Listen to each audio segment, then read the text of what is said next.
vous nous suivez de partout. Bonjour à toutes et à tous et bienvenue sur CML 13. Messieurs et dames, tout au long de cette émission, nous allons revenir sur la prévision budgétaire 2025 qui s'élève à 18 milliards de dollars, 2% de plus par rapport au budget proposé par le gouvernement Samalou Condé. Ça fait débat d'immascarade, il y a un budget réaliste qui pourra changer des choses, une question qui mérite d'être posée. Vous avez suivi les révélations faites par le député Eliezer Tamboué quand il parlait des 60 avions promis par le ministre des Transports Jean-Pierre Bemba. Tout au long de cette émission, nous allons aussi revenir bien sûr, et oui, sur les débits des états généraux de la justice. Oui, vous avez suivi le discours du président Tshisekedi qui a une fois encore interpellé les acteurs dans ces secteurs, qui a promis de travailler d'arrache-pied pour que la justice puisse retrouver son image, cette justice congolaise longtemps déplorée, qui fait débat par rapport au comportement des uns et des autres, surtout en ce qui concerne le comportement des magistrats accusés depuis un moment par une frange des Congolais et Congolaises. Bienvenue à toutes et à tous. Bonjour Sarah.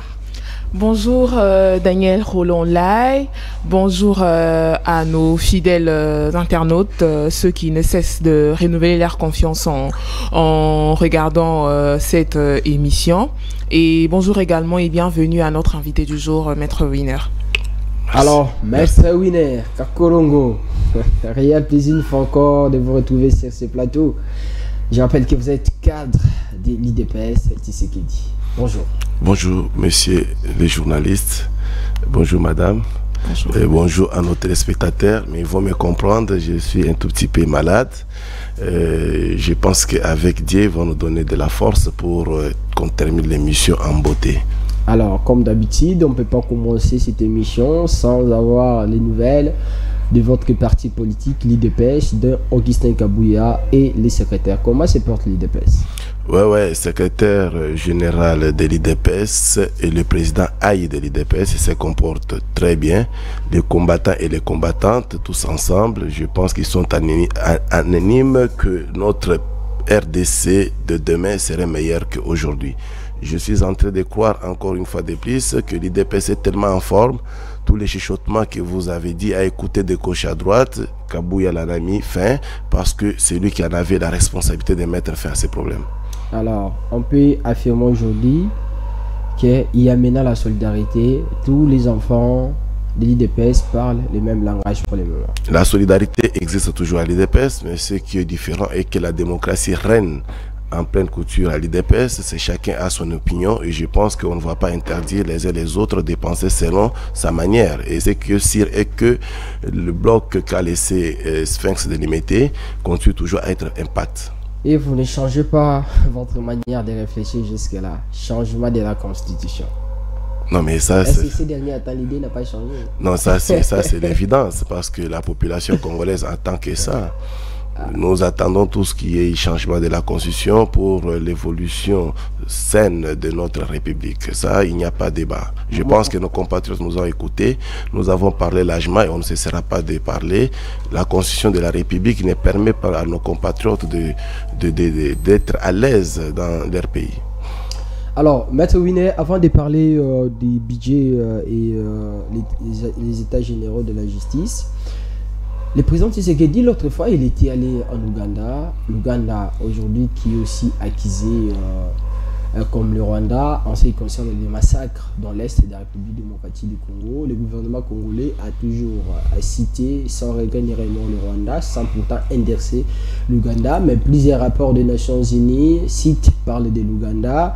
Des semaines après la réunion d'évaluation des deux armées, l'armée congolaise et l'armée ougandaise, après la venue de l'enfant de Museveni sur en RDC, c'était le tour du président Tshisekedi de se rendre en Ouganda. Pour les autres, ça c'est une haute trahison de la part du président Tshisekedi parce qu'il ne pouvait pas aller dans un pays qui est parmi les auteurs des massacres qui se passent dans l'Est. Oui, ce qui est vrai, chers frères, il faut noter qu'il y a d'autres compatriotes ici en RDC qui se réjouissent lorsque la population sont en train de mourir. quand on tue notre population à l'est du pays, il y a nos compatriotes d'ici, que vous appelez très souvent les opposants, ils se réjouissent en fait. Donc, Tshisekedi ne peut pas se réjouir par le simple fait que nous sommes en train de perdre nos compatriotes. Ici, il était question d'aller parler face à face avec le président ougandais et lui faire voir des actes qui sont en train de poser sur la sol congolaise. Et à cela, il faut les rappeler aussi en même temps que vous serez responsable de tout comportement que vous menez en RDC. Et Tshisekedi l'a parlé comme un père de la nation et comme le Mahatma de l'Afrique. Donc Tshisekedi, il a la power, pas seulement en RDC, et ainsi qu'à l'Afrique. Vous avez suivi comment le président ougandais a dit abaisser sa voix face à son excellence Félix Tshisekedi Tshilombo pour écouter les messages qui étaient du reste très capital, pour lui faire voir que la mort de nos compatriotes en Afrique, et précisément en RDC, vous êtes pour quelque chose. Alors ce n'est pas important, c'est à vous de raisonner plusieurs fois et cesser avec ce genre de comportement. Et tout le monde a été content. Mon frère ami, vous savez, les démarches diplomatiques que Tshisekedi mène, ça profite beaucoup plus nos compatriotes de l'Est. Ah bon? Je vous dis, pourquoi? À l'Est, il y a nos sœurs et des frères qui meurent chaque jour. Et cela profite à qui? Et autant plus que d'aucuns, c'est que Tshisekedi n'a jamais été sanguinaire pour applaudir et voir les sangs de nos compatriotes. Moi, j'ai eu le temps de parler avec nos frères de l'Est. Ils m'ont toujours dit que, maître, ce qui est vrai, on peut beau manger, on peut avoir des routes, des hôpitaux, des écoles, mais aussi longtemps que les gens meurent chaque jour, nous ne serons jamais à l'aise au niveau de l'Est du pays. Oui, certes, même des minéraux qui sont à l'Est, nos compatriotes de là n'en profitent même pas. Mais ils sont tentés de mourir, pourquoi, au fait? Donc, c'est de là que nous sommes en train de dire, on nous a laissé effectivement des tombeaux avec des cercueils pour qu'on enterre nos frères et sœurs à l'Est par le régime sanguinaire qui venait de passer. Mais aujourd'hui, on ne peut pas revenir à ce genre d'histoire. Tu sais que c'est depuis jour et nuit pour que la paix, rien que la paix totale à l'Est du pays. Maître, mais ce n'est pas la première fois que le président Tshisekedi puisse aller voir Museveni, certainement l'interpeller. L'autre fois, il était allé, ils se sont rencontrés au niveau d'Antébé, mais les choses n'avaient pas évolué. Est-ce que pensez-vous cette fois-ci, ça pourrait permettre que les choses puissent changer? Je vous informe que ça ne sera pas aussi la dernière fois. Lui, comme président, il est dans l'obligatorité de voir son homologue et parler à tout moment.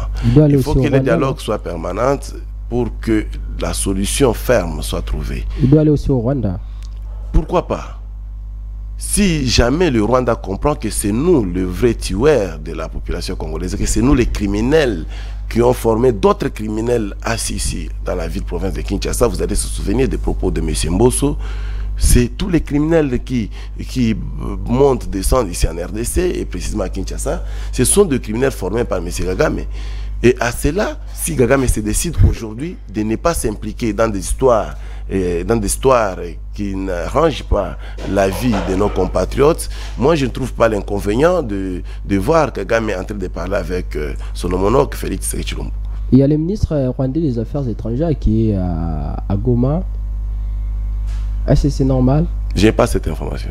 Vous êtes au courant qu'il y a le ministre rwandais des Affaires étrangères qui a foulé les sols congolais? Ça fait des jours. Je confirme encore que je n'ai pas cette information, sauf si vous m'informez. Ok, je vous donne certainement cette information. Et il est venu pourquoi? Je ne sais pas. Mais maître, est-ce qu'on peut aller de dialogue en dialogue, interpeller même ceux qui sont têtes pour une suite sans fin? Non, ici, il faut bien utiliser le terme. Nos compatriotes risquent de croire que Tshisekedi est en train de faire des dialogues avec des pays tueurs de notre population. Et ce qu'il est en train de faire, comment est-ce qu'on peut connoter cela? Ce sont des pourparlers entre compatriotes. Mais c'est un dialogue, maître. Non, le dialogue, dans un dialogue, il y a toujours des consensus qui se tirent dedans. Et c'est quoi la différence avec ce qu'il lui fait? Ici, Tshisekedi est en train de parler à ses homologues pour leur montrer que les actes que vous posez, ce n'est pas digne et vous êtes obligé de cesser avec ça. Or, s'il faut faire le dialogue, les homologues de Tshisekedi ne vont pas accepter de perdre. Mais ne voyez-vous pas que malgré ces pourparlers, il y a toujours un entêtement? Oui, mais l'entêtement, pourquoi? Parce qu'ils savent ce qui bénéficie en RDC. Mais nous, on ne va pas fermer notre bouche, il faut continuer à parler, madame. Nous, on continue à parler et le président Tshisekedi continue à interpeller. Et à cela, c'est aux yeux de tous, même la communauté internationale est en train de voir le travail que Tshisekedi est en train de mener. Et justement, c'est pour avoir la paix, il n'y a que la paix.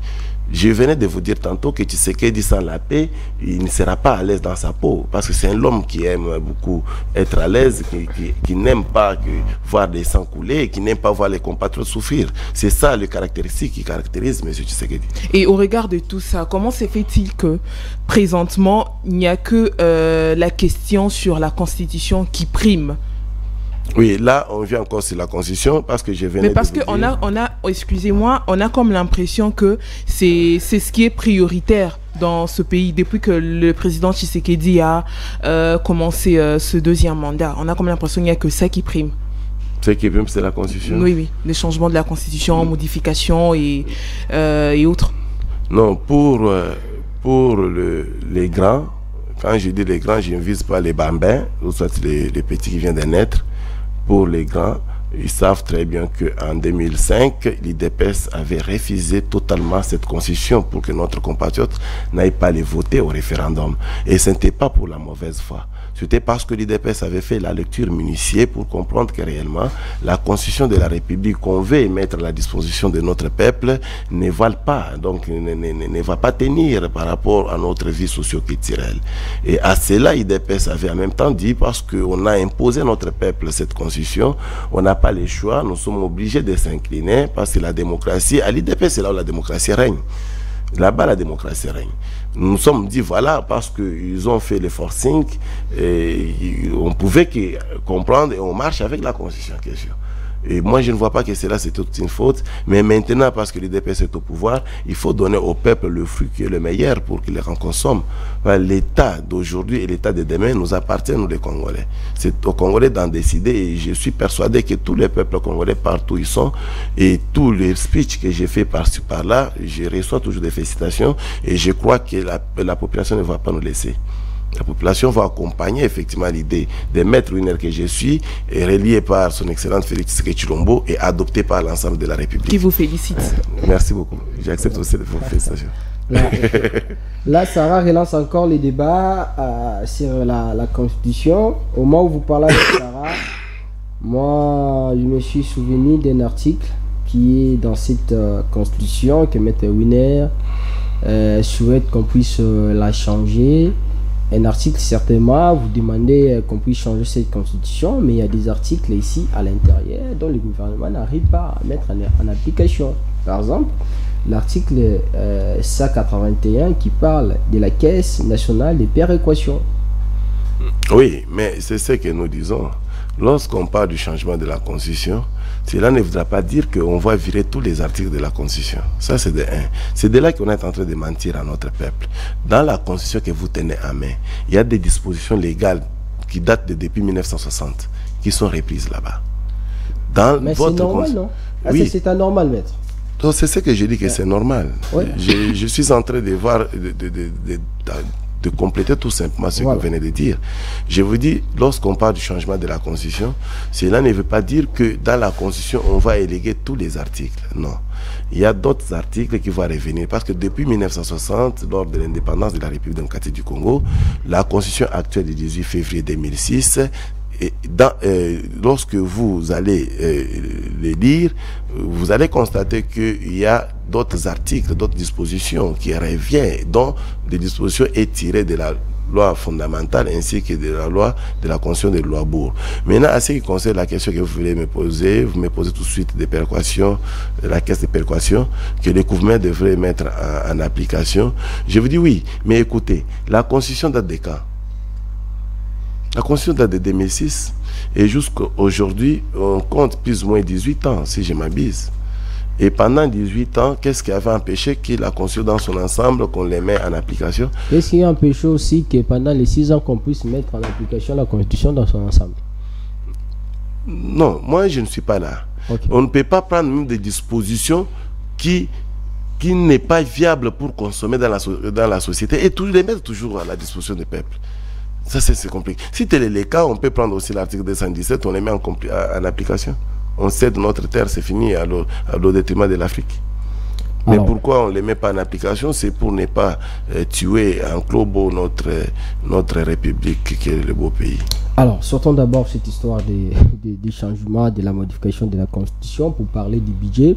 21h, vous avez suivi les débats au niveau de l'Assemblée nationale, les réactions des honorables députés, justement après la proposition du budget 2025 qui s'élève à 18 milliards de dollars, 2% qui s'ajoute par rapport au budget proposé par Samuel Condé. Ça fait débat aujourd'hui. D'abord, d'une manière générale, un budget réaliste. Très cher frère, laissez-moi vous dire une chose. J'avais croisé un monsieur qui est le président d'un parti politique qu'on appelle monsieur François Konda. Il est le président du UDC, parti politique UDC. Un grand parti politique en RDC, mais c'est l'un des partis politiques au sein de l'Union sacrée. Il me dira un jour, maître, notre budget en RDC, même si on arrivait à atteindre 50 milliards, ça sera toujours insuffisant. Ça sera insuffisant, pourquoi? Parce que le défi qui nous attend, c'est tellement énorme. Alors qu'est-ce qu'il faut faire? Il faut travailler durement. Il faut vraiment mettre tout le monde au travail. Mettre tout le monde au travail, ça veut dire chercher à pistonner tout Congolais partout où il est, afin que ces derniers puissent contribuer. L'autre fois, je vous avais aussi dit, bien que je vous en train de relier le message du président François Gonda, je vous avais dit que sans contribution, sans le paiement des impôts, le pays est nul. Mais voilà que le peuple congolais, au travers son excellence Félix Tshisekedi Tshilombo, et aussi par la voix de Madame Judith Suminwa, on nous apporte un budget de 18 milliards. La République peut que se réjouir. Parce que mon frère ami, il y a 20 ans passés, je pourrais dire, il y a 50 ans si je m'abuse, ou 40 ans passés, qu'en RDC, on ne parlait pas du tout du budget en tant que tel. En RDC, il n'y avait pas un budget que la population pouvait le prendre aussi avec joie et plaisir, tel que nous les vivons à l'époque de Félix Tshisekedi. Mon frère, vous pouvez comprendre que depuis que M. Kabila est parti, vous allez m'excuser pour citer son nom, mais je le cite comme président de la République, ou soit je peux l'épargner par rapport à notre constitution qui ne nous donne pas le pouvoir et la notion de gérer au quotidien les choses de l'État. Ici, je parle de tous les premiers ministres qui est passé sous la direction de M. Kabila. Aucun de mes premiers ministres n'a jamais réalisé ne fût-ce qu'un budget de 8 milliards. Ne fût-ce que de 8 milliards.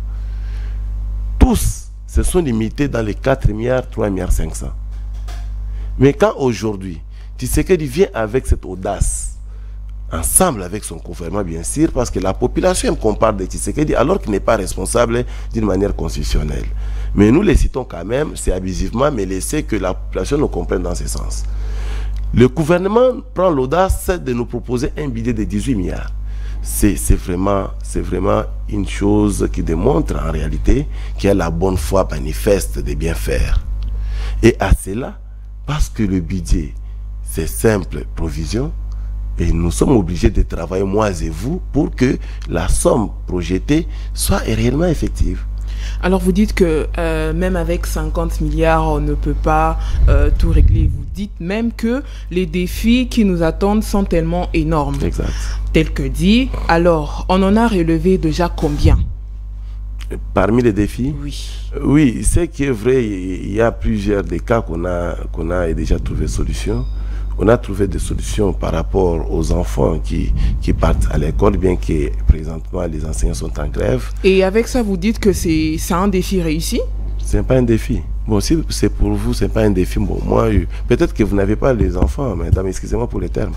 Si vous avez 2 ou 3 enfants, vous allez comprendre que c'était tellement très nécessaire et capital d'envoyer les enfants à l'école afin que ces enfants deviennent comme vous. Avec une grève, et c'est fort probable qu'on puisse aussi décréter cette année scolaire comme étant une année blanche, tout simplement parce qu'il y a cette grève qui continue à persister. Ça, c'est le souhait de l'opposition, qu'on puisse décréter l'année blanche. Non, mais c'est la réalité. Mais ce n'est pas une comment réalité, est-ce que ça peut être parce le que souhait de l'opposition? La grève que nous subissons, ça n'a pas commencé en RDC. Au moment où je te parle, en France, les cantonais sont en grève. Mais est-ce qu'on peut avoir une gratuité de l'enseignement avec une grève? Mais exactement, la grève est faite pourquoi? Pourquoi les enseignants sont en grève? Est-ce que vous avez suivi réellement le mobile de leur grève? Et d'ailleurs, moi, je peux être méchant envers eux pour leur dire, ils sont en train d'escroquer l'État. Vous savez que depuis la rentrée scolaire, les enseignants touchent leur salaire chaque fin du mois. Vous le savez? Et ils acceptent d'aller en grève. Pourquoi? Parce qu'ils ont demandé tout simplement les majorations de leur salaire.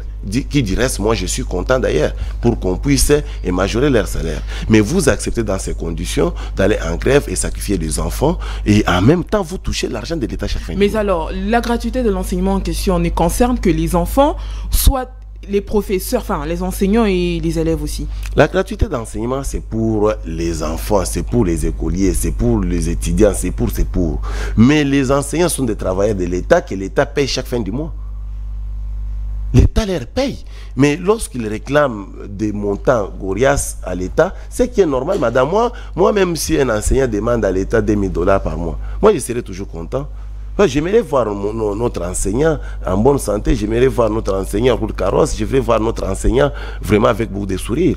C'est ça notre souhait. Mais je ne suis pas content de voir que les enseignants sont en grève pendant qu'ils sont en train d'apercevoir l'argent de l'État du salaire. Ils touchent chaque fin du mois. Alors c'est 18 milliards. Est-ce qu'il s'agira d'un 18 milliards de budget, d'un 18 milliards qui va résoudre les problèmes, ou il s'agira d'un 18 milliards de promesses, tout simplement? Non, 18 milliards de promesses, c'est trop fort. Moi, je vous dis que les 18 milliards sera justement avec comme mobile de résoudre des problèmes qui cancrènent la République démocratique du Congo. Et nous sommes obligés, c'est de là que moi, je vous demande, et nous, on se demande tous d'être conscients de notre République, afin de mobiliser de telle sorte que la provision budgétaire qu'on a mis sur table soit vraiment réellement effective. Tout Congolais qui aime la RDC peut penser à la positivité des activités que mène le gouvernement. Alors, on va continuer avec cette histoire du budget, mais également, on parlera aussi du début des états généraux de la justice, dont le président Tshisekedi avait tenu son discours d'ouverture ce mercredi. Mais avant tout, on y revient concernant ces débats liés au changement ou à la modification de la Constitution. Si Maître Winer a donné son opinion, elle n'est pas la seule personne. D'autres personnes aussi ont émis leur manière de travailler en ce qui concerne la Constitution et la Constitution de la République démocratique du Congo, changement ou encore modification, tout simplement. C'est le cas du président du parti Pure Union républicaine, auteur de plusieurs ouvrages et juriste de formation, Maître Godefra à Moana Bouantou, qui lui aussi a émis son avis en ce qui concerne la Constitution de la RDC. On va suivre et puis on va revenir pour continuer avec cette émission. Devant une foule nombreuse composée des habitants de la commune de Limete et les partisans de son parti d'Union républicaine, Maître Godefroy Moana Bouantou a démontré la quintessence du changement de la Constitution du 18 février 2006 qui, pour lui, comme a soutenu le chef de l'État Félix Tshisekedi, a déjà montré ses limites. Tata mokonzi ya mboka tango azalaki na Kisangani, message alekisaki ezalaki que le chef de l'État, depuis la ville de Kisangani, a demandé à ce que les animateurs des institutions travaillent comme il faut.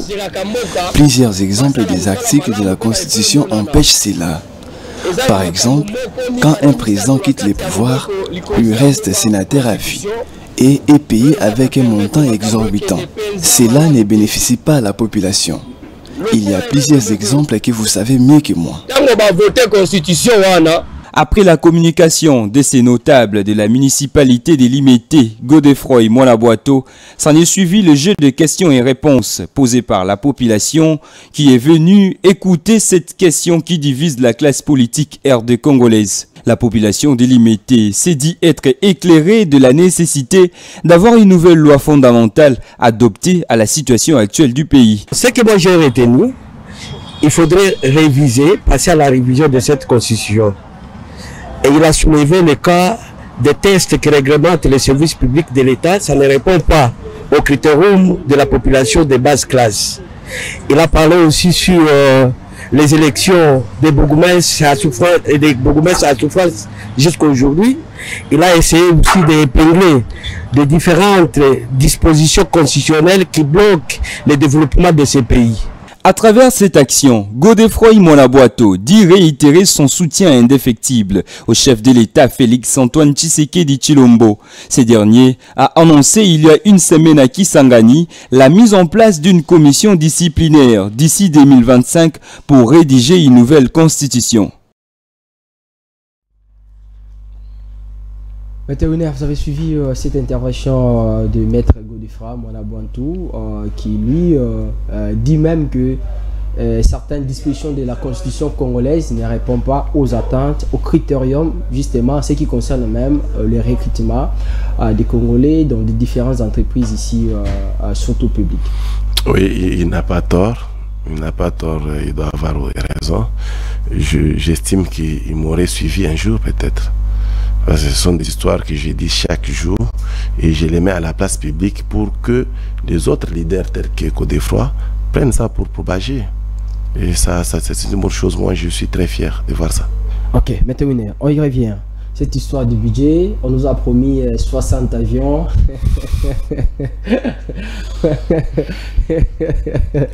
On nous a promis 60 avions. Vous avez promis l'autre fois 4.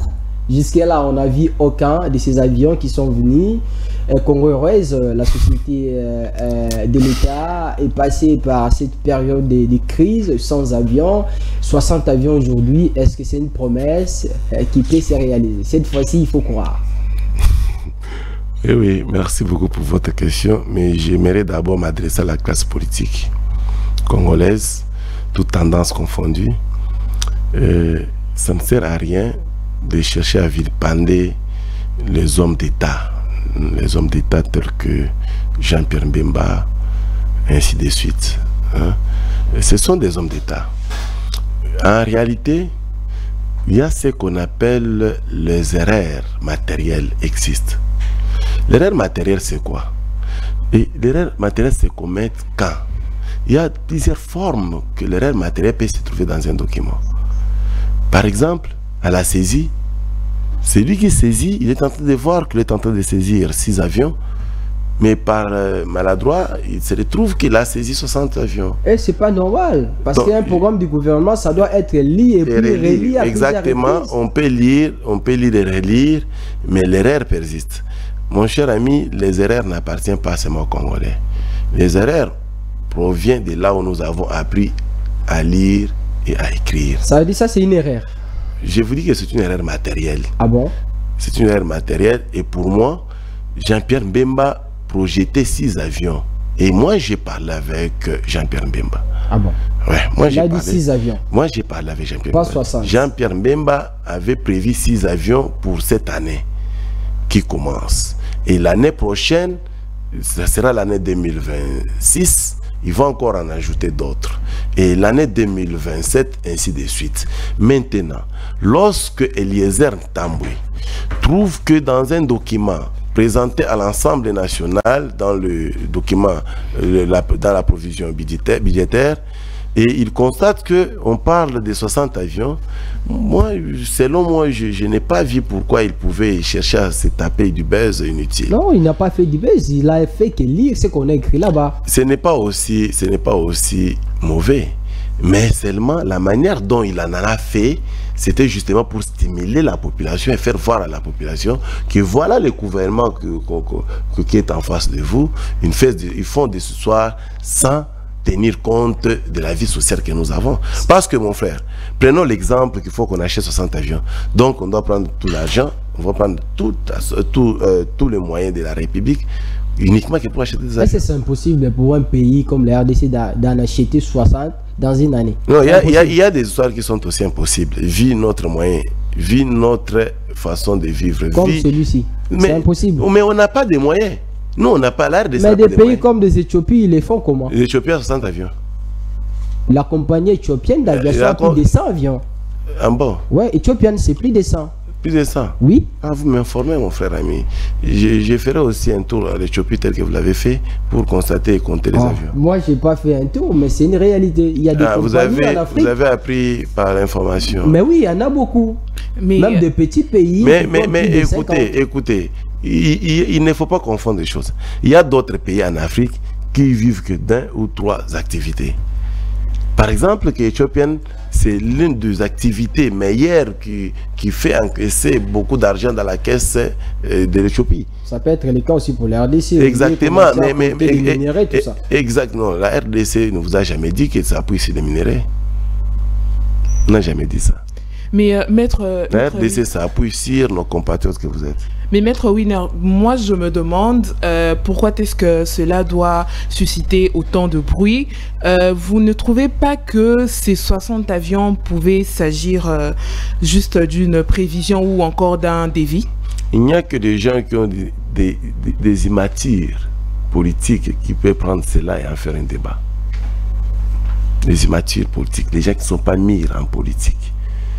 Nous, quand on avait commencé la politique, justement à côté de Sphinx Délimité, il nous disait toujours qu'il y a des choses qui peuvent discréditer un homme.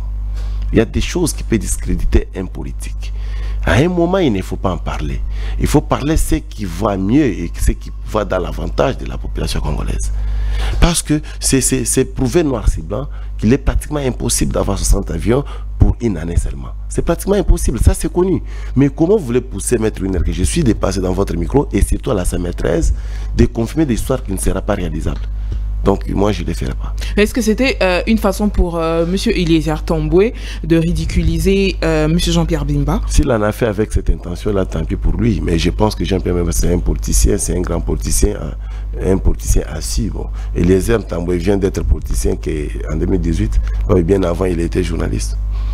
Mais c'est pas ça aussi le problème. Ce n'est pas ce que j'ai dit aussi. Je rappelle ça l'histoire. Eliezer s'est appuyé aussi aux nombreuses promesses faites par le gouvernement, dont le gouvernement lui-même n'arrive pas à les réaliser. Non, mais il fait son travail. Moi, je n'ai pas dit qu'il les fait mal.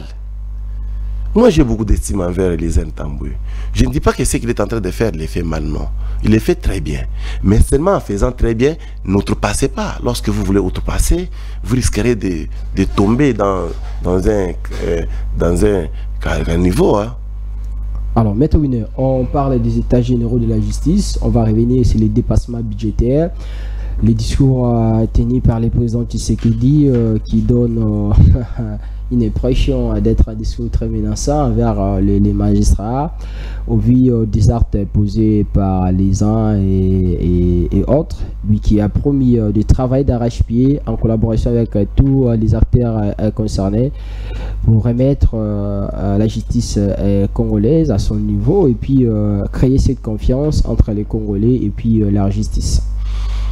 C'est le souci de tout le monde. Je commence ici à rendre hommage à son Excellence Félix Tshisekedi Tshilombo. Parce qu'il ne cesse pas le peuple. Partout on parle de son peuple, il est présent.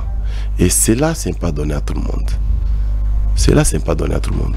Ici, je vois encore le président Mobutu paix à son âme. À chaque fois, et partout on parlait du peuple, le président Mobutu était présent et c'est ce que Tshisekedi fait. Mon frère, lorsqu'on parle des intérêts du peuple et que la présence d'un président, ça fait de la fierté d'un État. Ça fait de la fierté d'un État. Moi, je peux vous rassurer, je suis l'un des gens qui sont dans l'appareil judiciaire. Je connais beaucoup qui se passe là-bas. Et je vois beaucoup.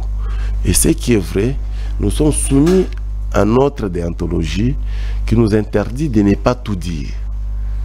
Mais mon frère ami, s'il nous a été permis de dire les histoires que nous vivons dans notre appareil judiciaire, j'espère que ça fait mal et ça fait honte. Mais il faut le dire, si vous les cachez, comment ça va changer? Non, maintenant nous disons des histoires qu'on peut petit à petit commencer à changer avec l'interpellation des magistrats, ainsi de suite. Vous pouvez savoir, les magistrats que vous voyez ici, au moins 90% des magistrats, 90% des magistrats. Quand je dis de magistrats, je parle de magistrats debout ainsi que les magistrats assis. La plupart entre eux vivent de la corruption. Parce qu'ils sont mal rémunérés certainement. Oui, mais lorsque vous êtes mal rémunéré, pour ne pas tomber dans les coups des infractions, t'as mieux démissionner. Démissionner, ce sont des responsables, les chefs de famille. Mais un responsable, un chef de la famille, qui n'a pas la moralité, à quoi sert? Comment tu peux accepter de commettre des infractions? Et tu prends l'argent sale pour aller nourrir tes enfants, parce que tu m'as dit qu'ils sont des pères des enfants, ils sont des pères de famille. Et ça fait la honte. Mon frère ami, il faut apprendre à s'adapter avec le peu que vous touchez. Un magistrat, on les paye mal, oui, nous sommes contents. Nous sommes d'accord. Un magistrat ne touche pas grand-chose, oui. Moi-même, je plaide pour eux. Tel que je viens de plaider pour les enseignants, que les magistrats soient aussi très très bien rémunérés, au-delà même voire d'un député. C'est ça un souhait. Pour qu'ils nous laissent la population au moins à l'aise. C'est-à-dire, pour les magistrats, leur cobaye, c'est la population. Ils veulent acheter des parcelles, de voitures, de luxe, sur la tête de nos compatriotes, un cher frère. Et ils vous produisent des jugements bidons, des jugements dos à dos. Donc, si vous ne visitez pas le tribunal, attendez-vous à un jugement dos à dos. On ne donne ni X ni Y raison. On vous laisse au milieu du village comme ça, seulement par mauvaise foi. Je suis victime de cela jusqu'à ce jour. On n'arrive pas à décanter la solution. Vous avez interjeté des appels. Au décret d'appel, on vous produit des mêmes actes. Vous partez aux cassations, on vous fait pondre des mêmes comportements. Non, ça c'est quel genre de justice? Ça c'est quel genre de justice? Parlons vrai, chers frères. Il est vrai que nos compatriotes commencent à se fatiguer d'aller en justice. Maintenant, quand quelqu'un se fatigue d'aller en justice, quelles seront les conséquences? Il va se faire justice lui-même. Or, se faire justice, ça veut dire il faut aller soit commettre des actes à l'encontre de l'autre qui ne sont pas respectueux, soit les autres actuellement vont toucher l'histoire d'Embassou et consorts. C'est moi parce qu'il a constaté que notre justice est malade. Mais la justice n'est pas seulement malade. La justice, on l'a laissée dans le cercueil. C'est depuis que Tshisekedi est venu, il a fait ressortir la justice dans le cercueil. Mais malgré tout ça, il continue à être malade parce que depuis qu'il était dans le cercueil, parce qu'il est resté d'enterrer la justice. Dans ce cas, il faut donner raison au ministre Mutamba avec sa manière. Lui qui a, hier, le président Tshisekedi avait renouvelé son soutien envers ces messieurs. Lui, depuis qu'il est venu dans son ministère, il met un peu la pression dans sa manière de faire les choses vis-à-vis des magistrats, créant même cette guéguerre. Mutamba le fait très bien. Mutamba, c'est notre frère, et il est excellence, mais m'excuse, notre jeune frère courageux. Mais seulement, il ne doit pas aussi aller au-delà. Au-delà, ça veut dire, vous voulez poser des actes dont vous n'avez pas de prérogatives. Ça, on doit se dire aussi vrai. Moi, je ne peux pas parler en mal pour Mutamba. Pourquoi je ne le ferai pas? Parce que je suis en train de saluer le courage que Mutamba est en train de prendre. Ce n'est pas donné à tout le monde. Et ce genre du courage, quand quelqu'un accepte de donner sa vie, ce qu'il fait là, ce n'est pas facile. Vous comprenez que la République démocratique du Congo, c'est un pays où il y a plusieurs décennies, les gens vivaient que des mafias. Plusieurs décennies. Les gens étaient dans un comportement pas seulement criminel et sanguinaire, voire même. Les gens acceptaient de tuer les autres pour avoir de l'argent. dans ces pays. Il y a 2 décennies passées, des histoires qui s'est passées ici, c'était vraiment horrible. Mais quand Moutamba prend ce genre de courage, vous pouvez majorer le risque qu'il entreprend. Donc, il accepte d'abord de donner sa vie, tel que nous le faisons. Enfin, moi, j'ai donné ma vie pour la République.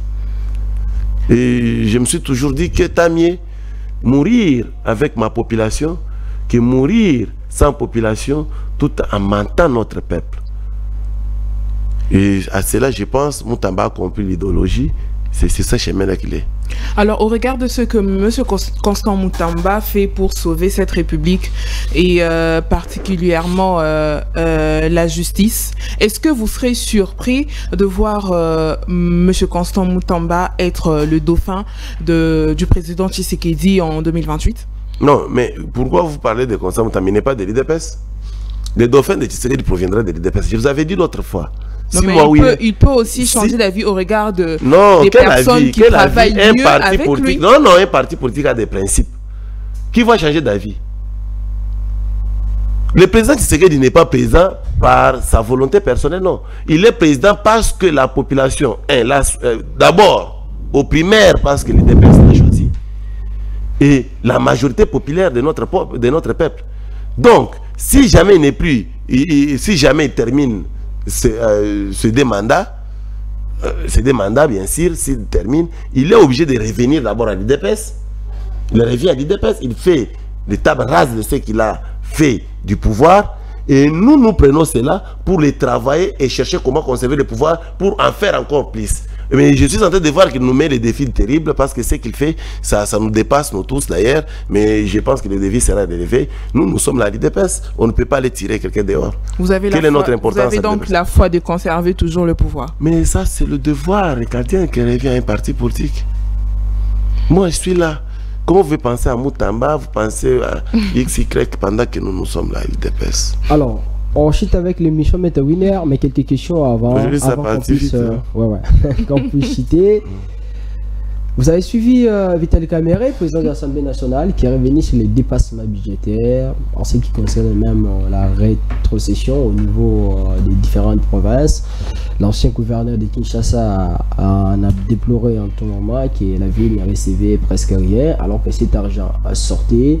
Guy Deplis s'est focalisé sur certains domaines au détriment d'autres. Vous avez suivi ces révélations, ça vous a fait comment aujourd'hui dans notre pays qu'on continue à parler de dépassement budgétaire, surtout en ce qui concerne les modes d'urgence? Ouais, c'est ce qui est vrai. Je vous ai toujours dit que la RDC est en phase de construction. Et lorsqu'on construit une maison, ce n'est pas facile. Attendez-vous qu'on peut vous voler soit du ciment, soit des briques, soit. Donc, le constructeur d'un immeuble ne peuvent pas construire l'immeuble jusqu'à atteindre au dernier niveau de l'immeuble sans pour autant voler du ciment. La RDC est en construction et je constate que d'autres dignitaires de la République rêvent que du vol, ils rêvent que de voler la République, rêvent que de détourner l'argent de la République. Kamerhe n'a pas tort. Moi, je suis en train de voir que lorsqu'en RDC aujourd'hui, les gens disent à haute voix, ils dénoncent à haute voix ce qu'hier on disait sous la table.